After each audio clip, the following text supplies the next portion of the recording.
Here's today's tip on living integrated, and this one is actually for your kids.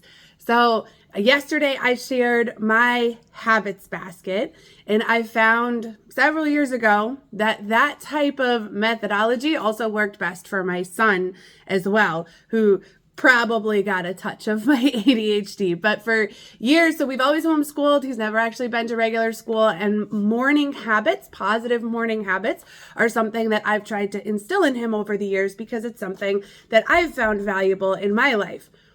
Getting him to actually maintain these habits is obviously the biggest challenge. So we started way back when he was probably 4 years old, and we had a little board in his room with the magnets. We've done that method. As he got older, for a little while, I tried more of a checklist method, but that didn't really work for him. Even if it was a little more, had images and stuff, it's still, the checklist just didn't click.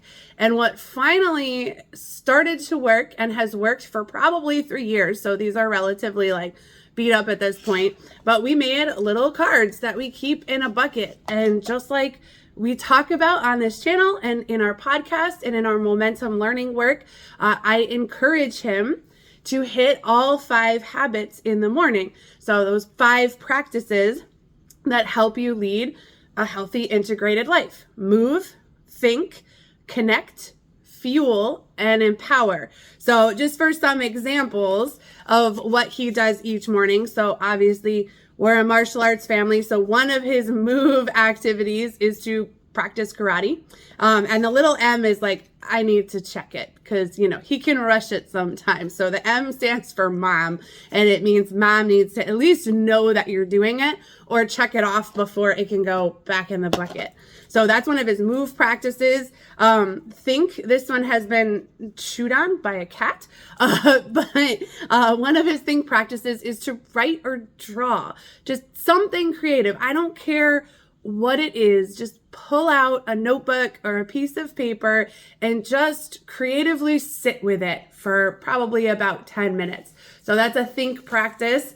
Connect, there's a couple of different ones. This one is to just play with the cats, and the red star indicates that it's a quick thing. So if he's starting to feel overwhelmed, because there's a decent number of cards in here, but over half of them are not very time consuming. So if he's having that moment of executive dysfunction where it feels like there's just too much, I can just tell him, just do the red star stuff, because that's going to be quick. You'll knock a bunch out and you'll get that feeling of momentum going.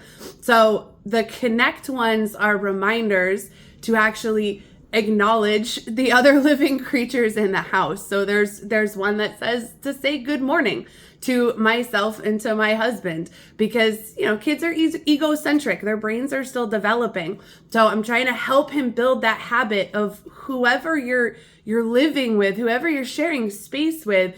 Create the habit of acknowledging and being grateful for that human being or that living creature. So playing with Nibbles is one of our cats. We have since gotten a second cat. But like I said, these have been around a minute. So he knows what this one means, to play with the cats a little bit.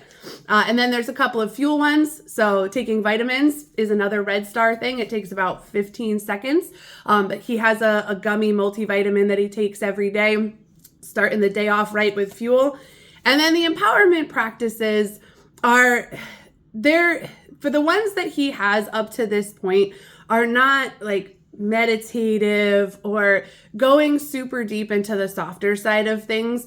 Most of the stuff that I've been trying to create habits for him with are just taking care of his stuff and his space, because as we all know, a cluttered desk, a cluttered room leads to a cluttered mind. So he has a few different things, but one of them is to pick up his bedroom and make his bed every morning. There's that speech that's out there. I think it's a commencement address by some general or something. And the whole point of it was, to make your bed every morning. If nothing else, get up in the morning and make your bed, start your day right. And then no matter how the rest of the day goes, when you get home, at least your bed is made. At least your sheets are neat, and at least you had that moment of win. So starting the day right, and then being able to come back to it at the end of the day. So instilling that habit of starting the day well is one of the simple empowerment practices that I have him doing. So that is my tip for today. This is basically what I'm doing with my habits basket as an adult. I'm using physical objects. So now when he goes to do it, he can just spread these all out. And then as he finishes them, he just throws them back in. So he gets that sense of accomplishment. He sees the things not just get checked off on a checklist, because that wasn't enough for his brain. He gets to refill the bucket. So he dumps it out in the morning and then puts stuff back in as they get accomplished. And it just helps him organize and shift things around. So some mornings he separates out all the red star stuff and does that first. Other mornings he eats the frog and he tackles the big things first. And he gets to decide. And this way it's like a malleable checklist that he can actually kinesthetically interact with. So that is my tip. Whether it's for your kid or for you, doesn't matter. But find the most important thing. The moral of this story is find the technique that works for you. Create an environment that helps you be your best self. So there you go, and go have a wonderful day.